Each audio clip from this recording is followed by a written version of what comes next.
Okie dokie, time to start the oil pan gasket replacement video. This won't be a DIY because I've looked on YouTube and there are a million E46 DIYs, so I'm just going to go through and just kind of give you a status update on everything I'm doing so far. Well, the first things first is I had to buy an engine support bar, and since I was planning on doing the oil pan gasket on that car too, and since that one is kind of weird where you can't put the oil or the engine hoist on the fenders. It's got to go really far back and inboard on the strut towers. And to get something like that engine supported, you're going to need the 3.1 because you need that third point to rest on here. And then the J hook is going to be somewhere in the middle. For this one, you don't need it, but I decided to think ahead and buy it for that one and use it on this one first. This is an Astro Pneumatic 5820, if anybody's wondering. Anyways, got the engine supported, and I am doing everything from the bottom first. So let's take a look down here. So I got the sway bar disconnected, the height sensor for the xenons disconnected and pulled out of there because that goes onto the front subframe. And I have the control arms disconnected from the front subframe. Now, the reason why I'm doing that is because my front subframe has to come completely out because I'm going to be welding in reinforcements. If you don't want to weld in reinforcements, forget it. Just disconnect the control arm bushings, and then when you drop the front subframe, the control arms are going to hang with the subframe.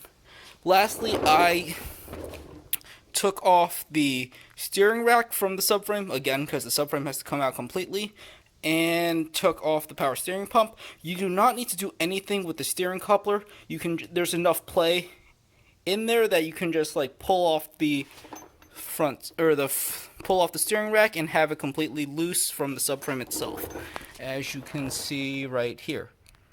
So that's the right mount, that's your left mount of the steering rack completely off the car.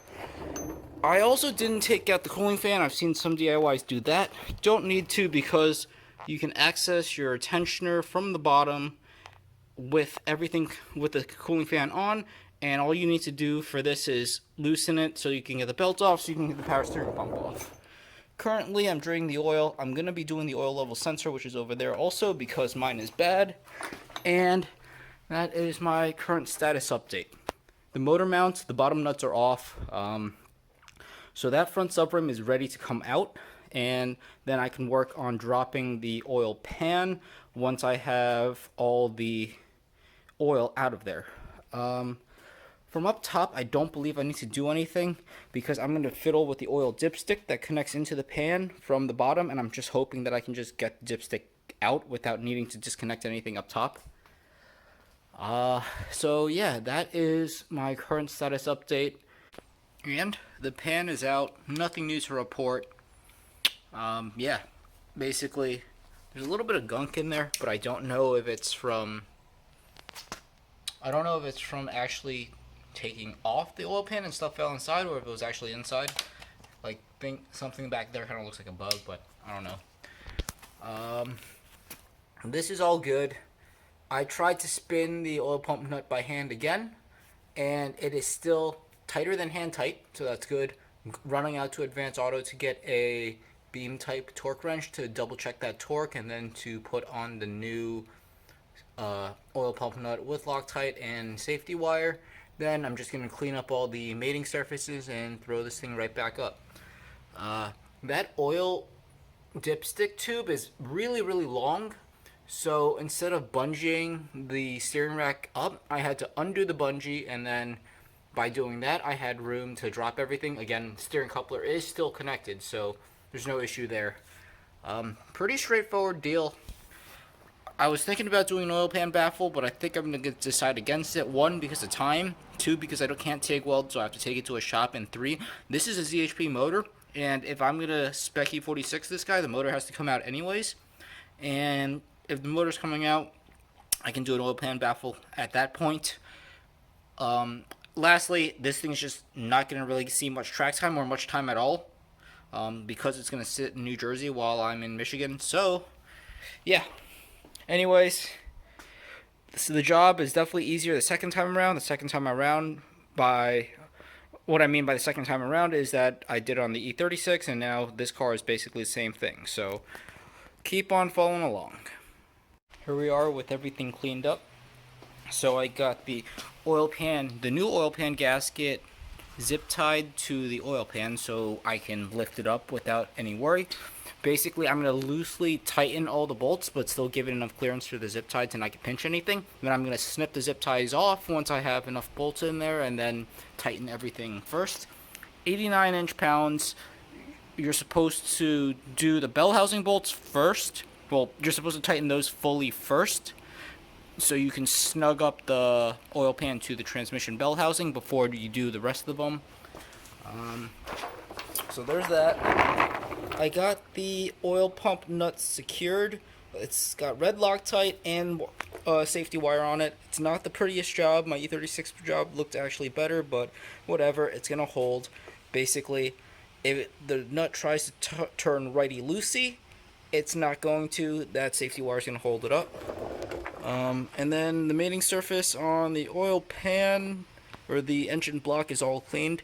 It looks like somebody's done this before because I did find remnants of red RTV on the half moon areas. So don't forget to smear some RTV right there on 4 corners where the mating surfaces meet, and you are good to go. Anyways, wish me luck as I finagle everything back up, because this part's going to be also very, very annoying.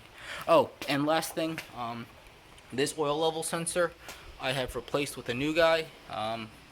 It's also, I think, 88 or 89 inch-pounds of torque, but I'm going to torque it on the vehicle itself because I can't really get this. I can't get enough torque with the oil pan moving.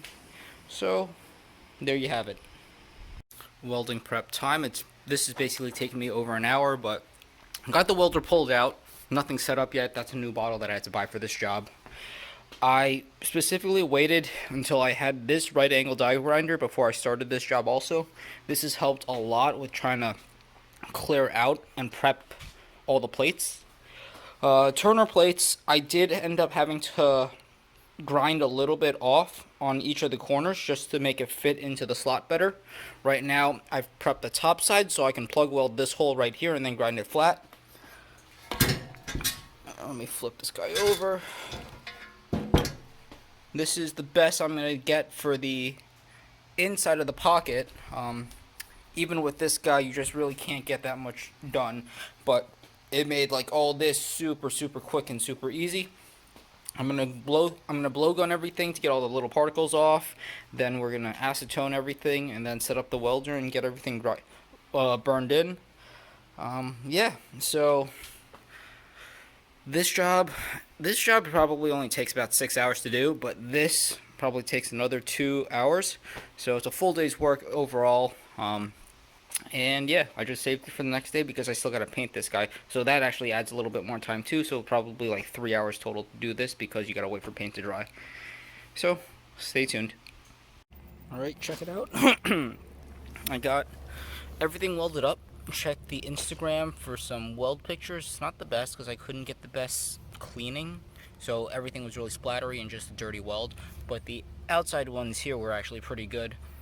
The Turner plates I thought were a little small, so I couldn't really get this lip to sit flush, and I didn't really want to hammer anything, so I left it open, and I'm going to kind of use it as like a water drain port just in case it needs it. Same deal on this side. So I use satin paint, just waiting for everything to dry before I throw everything on. And then we can take a look at the car itself. Still looks like this. Up top, I replaced the oil filter. So that's ready to go. Underneath, I've replaced the belt, or put the belt back on, and put the power steering pump back on. So the only things hanging are the steering rack and the sway bar. Before I can put these on, the subframe obviously has to go back up. And I'm going to let everything dry for at least an hour before that happens. So current progress is kind of stalled, but everything is going along pretty smoothly. And outro time. Totally forgot where I left off, but reassembly isn't very exciting and I didn't run into any snags.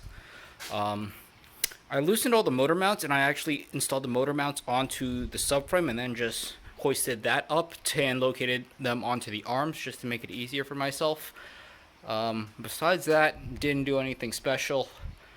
So wheels are torqued, everything underneath is torqued, ready for a test drive. But really, I ran it for a couple minutes when it was up in the air, didn't see any obvious drips, so this oil pan gasket is fixed, the oil pump nut is secure, and it's not going to drive any differently than before. So this is the end to this video.